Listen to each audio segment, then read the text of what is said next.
we don't need to go through such a painful dark night if we allow our life to change and we navigate transitions. So there were a lot of signs to leave my job, leave that relationship, move out of the apartment. There were a lot of signs.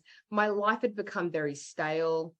I kept on thinking about starting a business. So when people say to me, I've wanted to start a business for years, I think, oh, if you haven't done it, the universe is going to clear something to allow this to happen. So for a whole year, if you spoke to me, all I spoke about was wanting to start working as a healer, as an oracle reader. Yet I was doing nothing to move my life in that direction.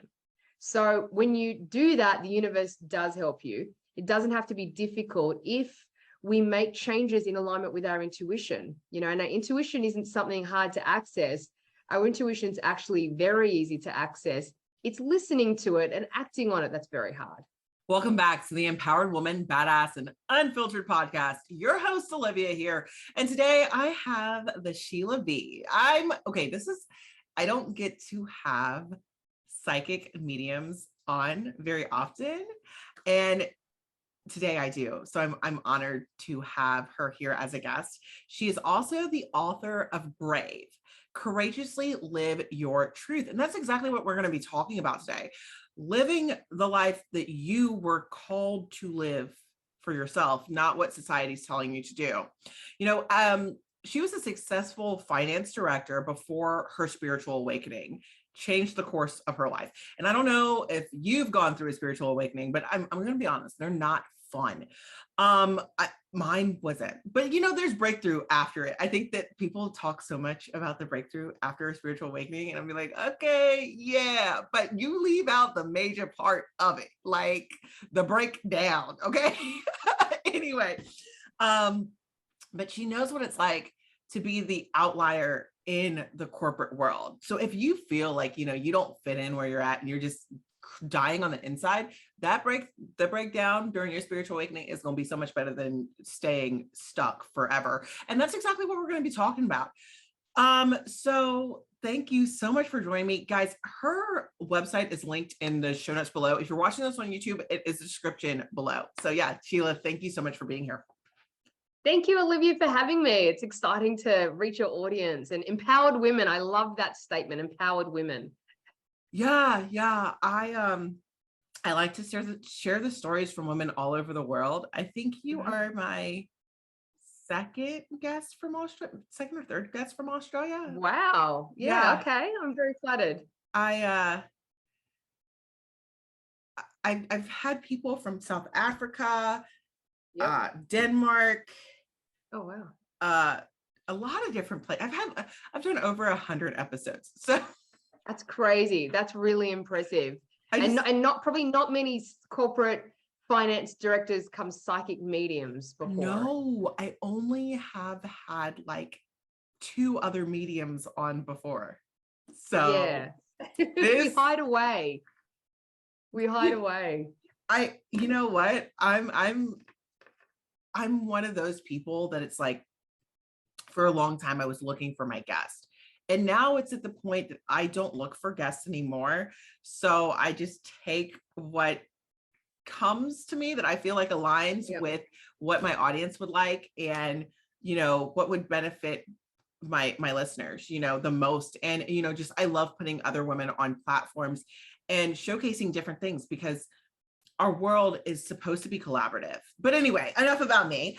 Tell me all about you and how, your journey, about Brave, all of that. So I, as a child, had psychic abilities, and like many of my clients, I shut myself down. It was overwhelming. I was highly sensitive.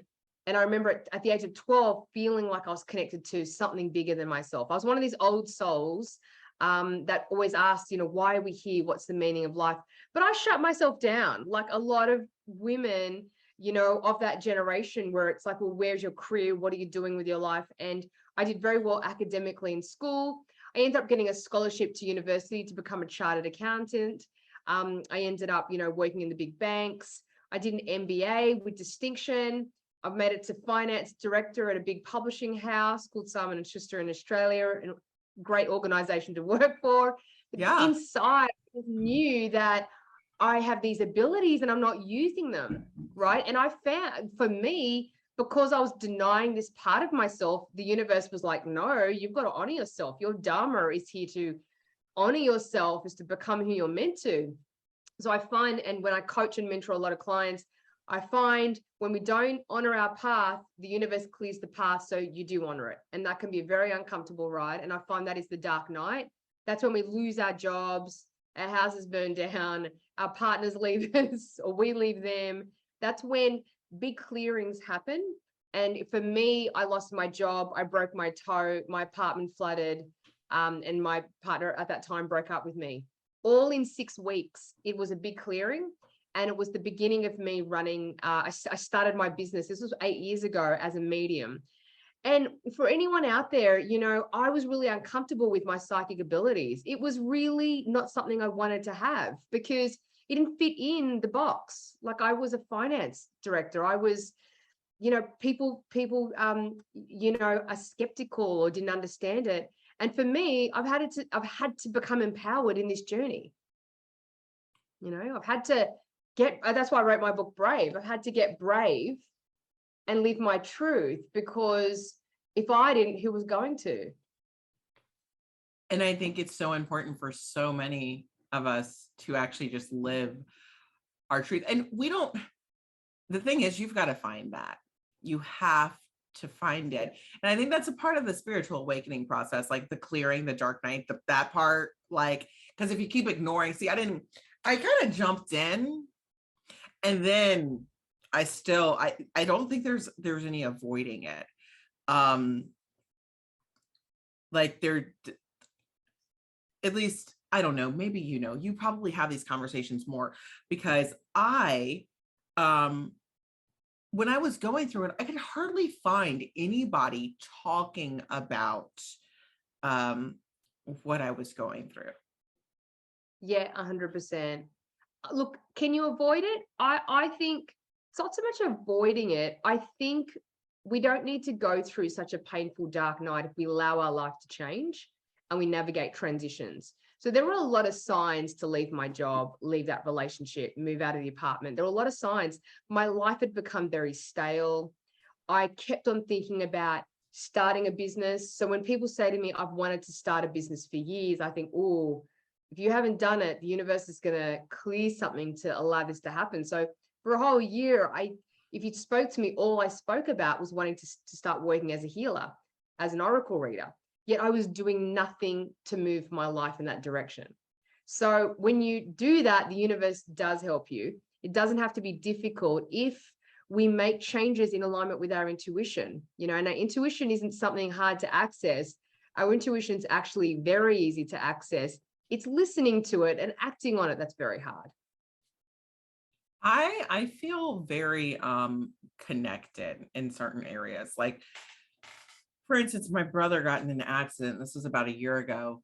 And I just felt the urge to pray for him.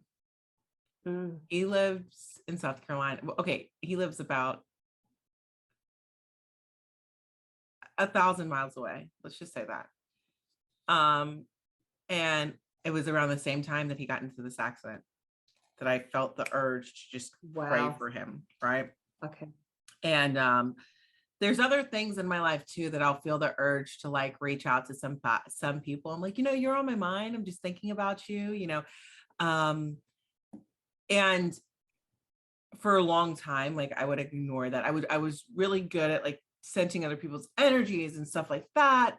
And it's not like necessarily the same, but they're trusting that intuition, knowing that, okay, that I should leave a person. I should not be with a person. I shouldn't be at this location right now. I should, you know, exit the situation. It is so important, especially in this day and age, when we're out and about with the public, for us to trust those.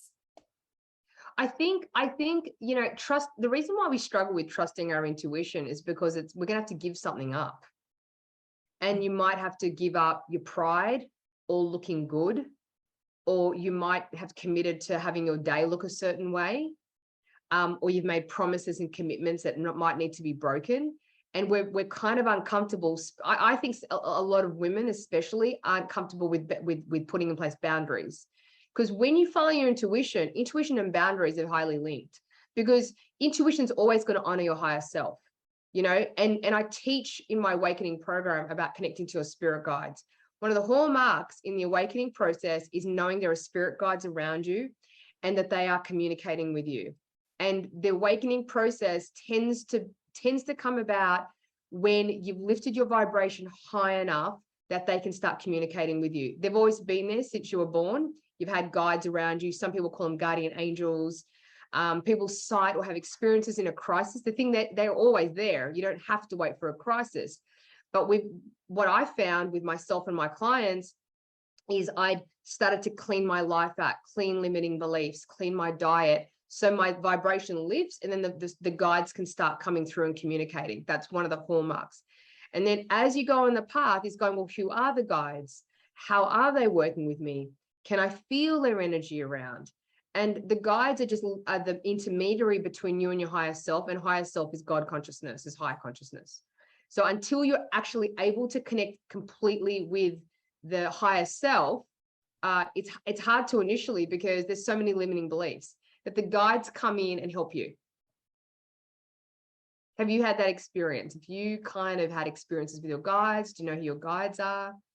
I'll say that it's different in the aspect of, you know, that I'm a Christian.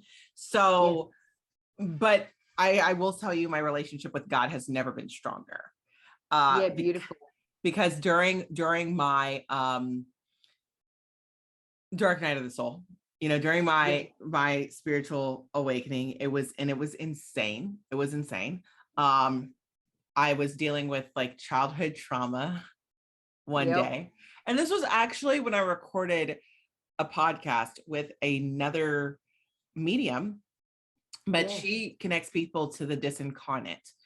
And she connected me. Okay, I didn't ask for this. I'm gonna just put it out there. I didn't ask for it. But I got connected to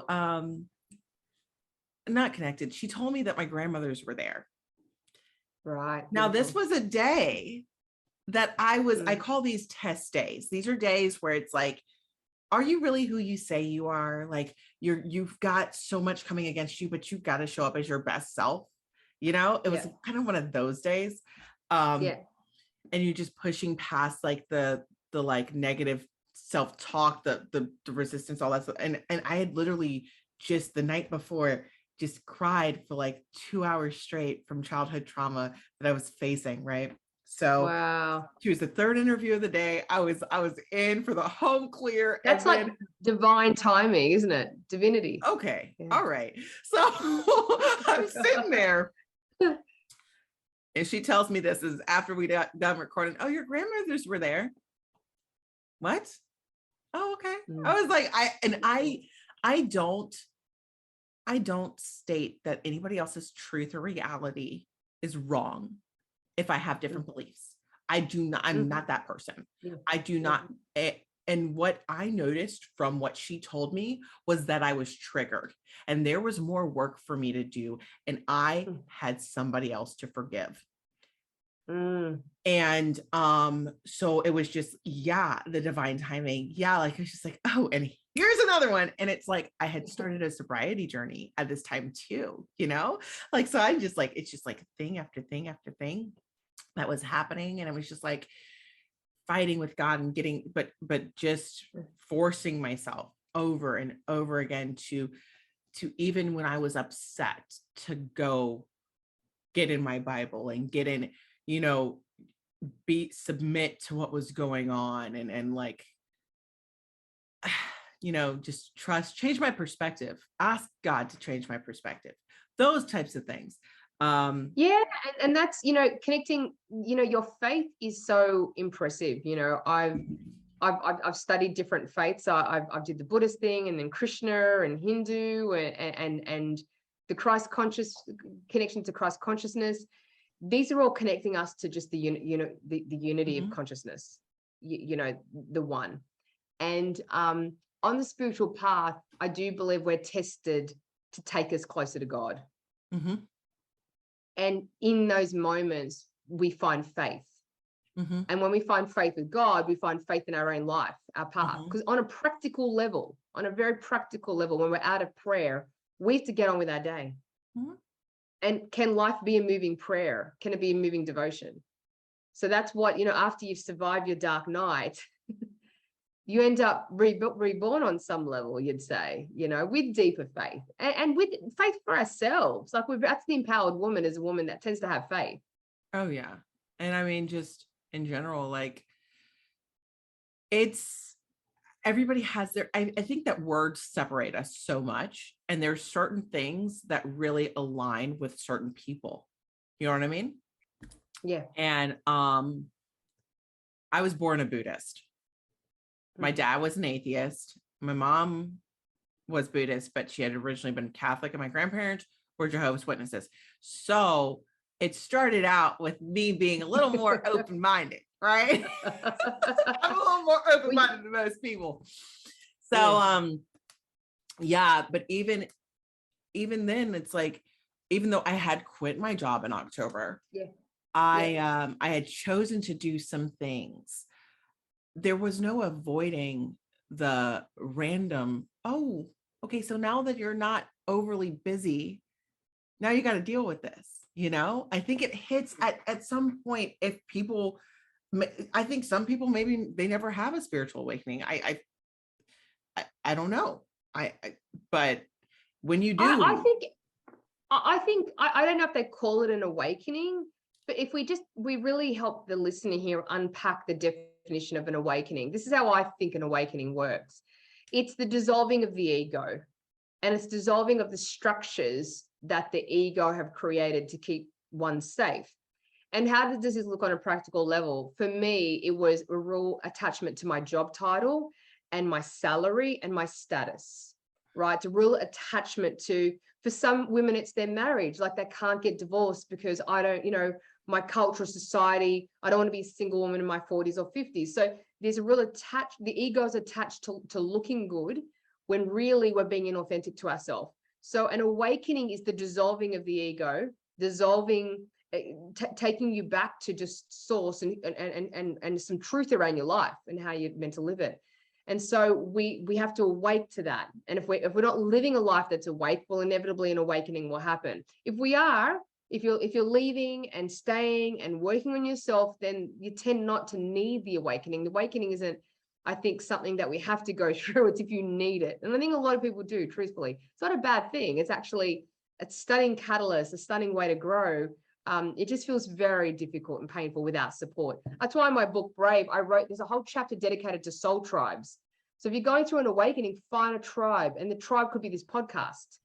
It could be your community, Olivia, or my community, or it could be, someone in your neighborhood. But you cannot do your awakening alone. Do not try to. Find a mentor, a coach, a counselor, someone of faith.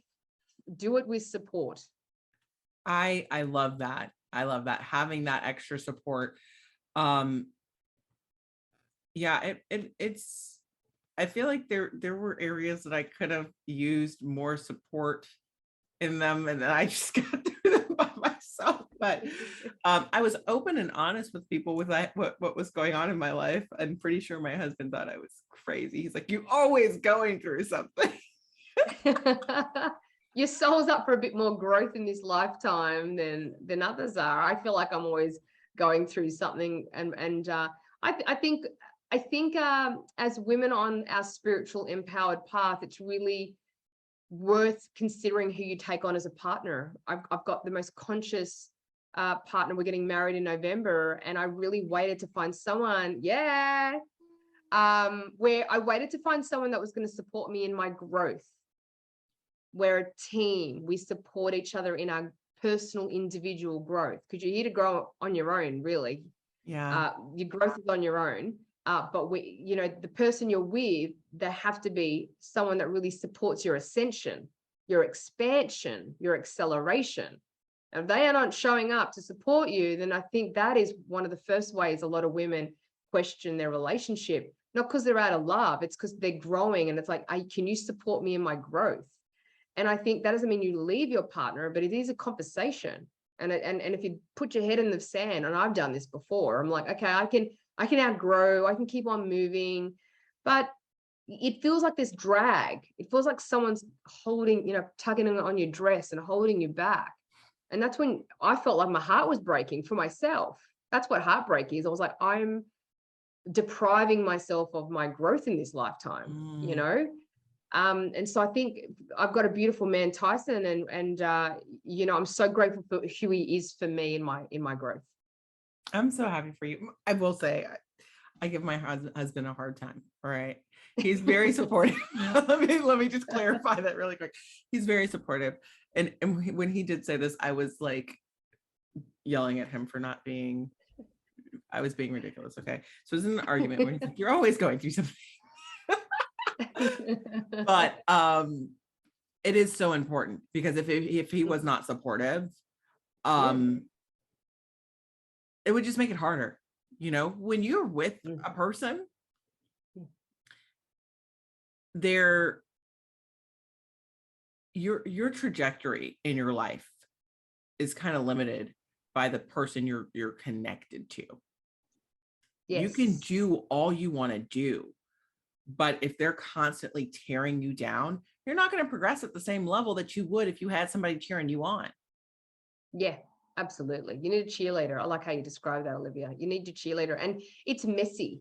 So breakdowns are messy. So you need someone that can be with the messiness. And if they've got unhealed trauma, then they can't be with big emotions. So I'm, my career's taken so many interesting twists and turns. I've trained to be an inner child therapist and trauma-informed facilitator.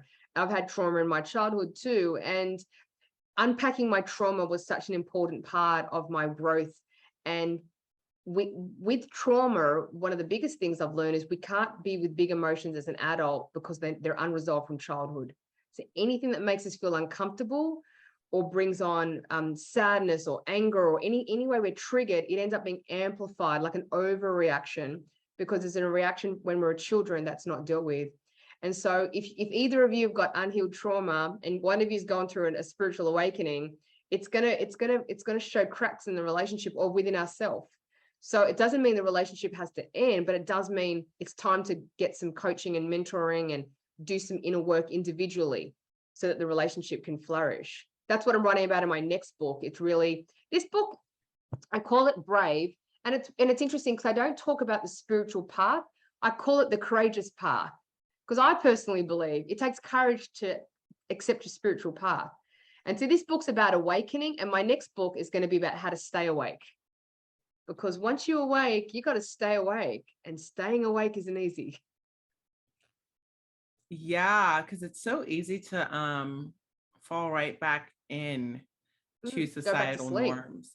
And like when you started your business 8 years ago, when you were you surprised? Because I know the people in your life were kind of accepting, like that at your job and stuff like that, of like who you were.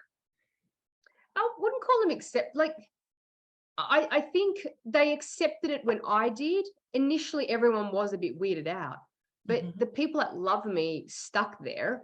And it's not that they weren't accepting. Even my family, I think, struggled. They thought, what is going on? And I know my family were like, you're quitting your job and you have an MBA. And like, I wasn't the Ascension. I was a finance director. I mean, I was earning really good money in a director C-suite role. As a woman, when I was in my late 20s, I wanted to become a director. I was that empowerment movement going, I'm going to do it. So when I quit it, I did even myself think, what am I doing? Like, am I making a big mistake here? It was a coveted role I had. There aren't that many finance director roles in publishing. And I had one of them as a woman, right? So if I gave it up, it'd be hard to get back in. But my heart and soul screamed, this is where you're meant to go. And years later, I have a book. I speak on stages. I teach and mentor. I have so much more freedom in my life now. But I had to navigate that transition, Olivia. And I think a lot of people don't know how to. And I didn't either. And I get it. It is a very confusing time. Can you talk a little bit about the difficulty of the transition? The reason I'm asking for this specifically is because I feel like people always hear, I started here, this is where I'm at right now.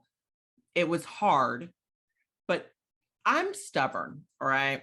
I'm one of those people. I need to know how hard it was for me to actually believe it. Because everybody defines hard as something different. Yeah. So that's really why I'm asking. No, great question. I love speaking about this because it's not a clean end one career, start the next, end a relationship, start the next relationship.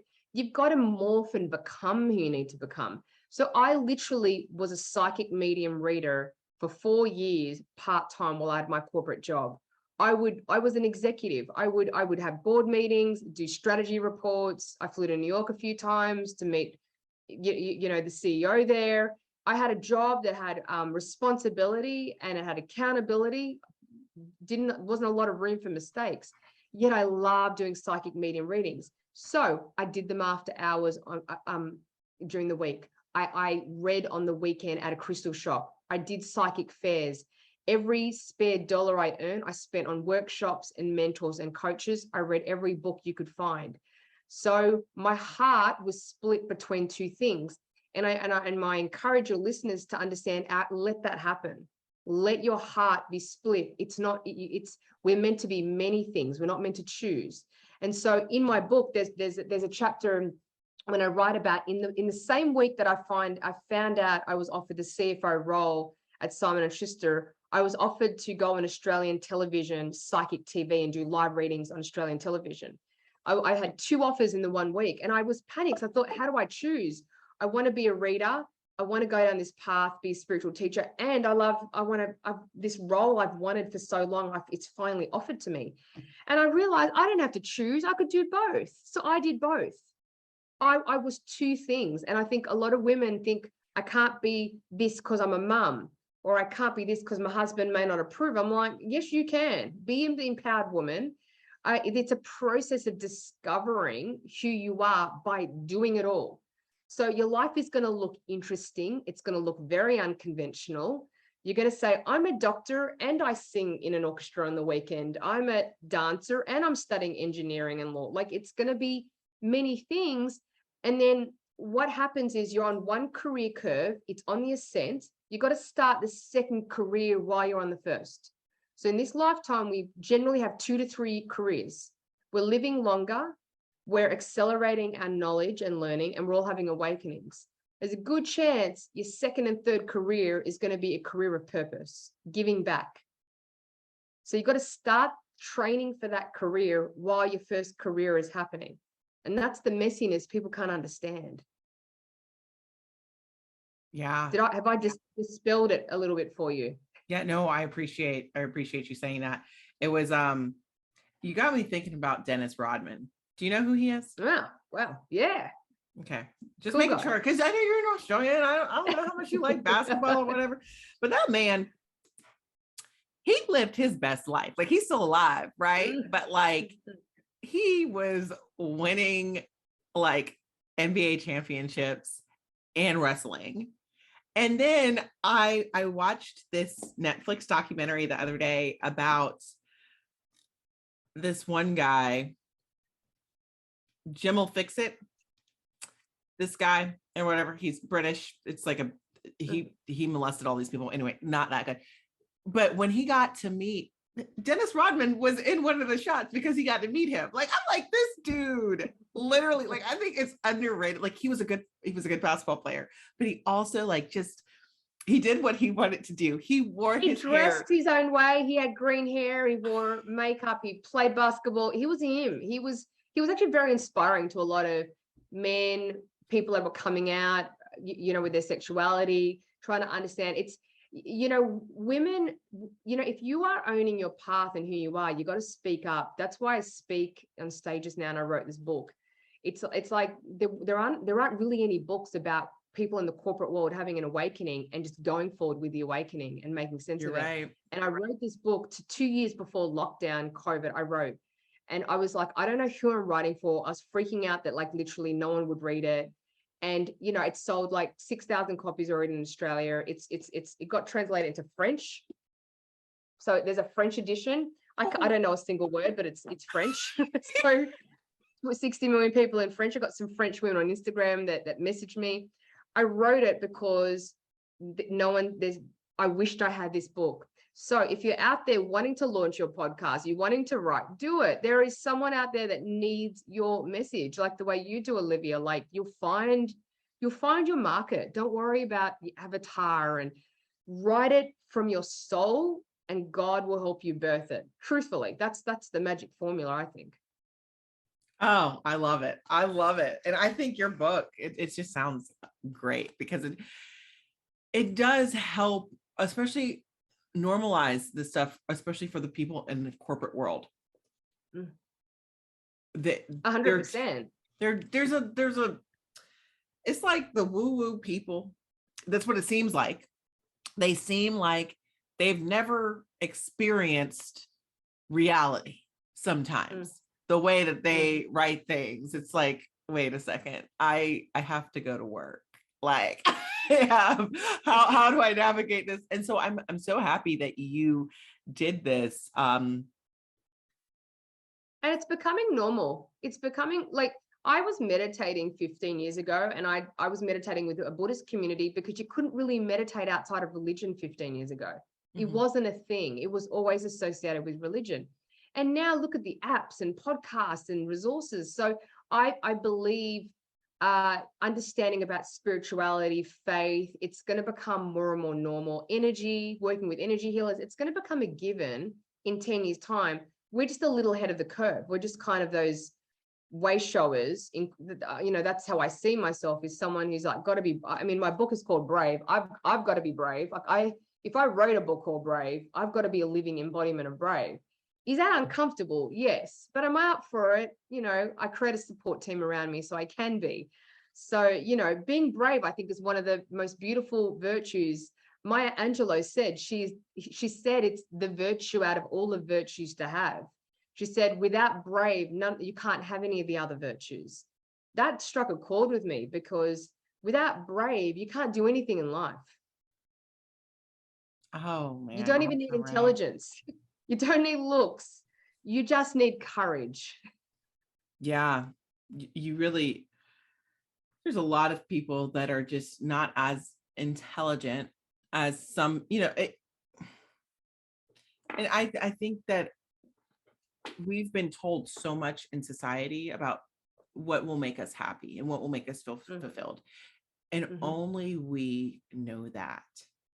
Yes. We just got to let go of the ego, let go of a lot of the other stuff that gets in the way, the societal norms and all this other stuff. Now, there's some societal norms you might like, you might like shopping, like, absolutely. But holding on to what you like, taking what you need and leaving the rest. Living in your truth and truly being brave. I love it. Guys, get the book. You can find it on the link in the show notes below. Thank you, Olivia. I just, and please reach out to me on Instagram or Facebook. I love direct messages. I reply to everyone, every message I get. So tell me, if you read the book, when you do, like how it helped you.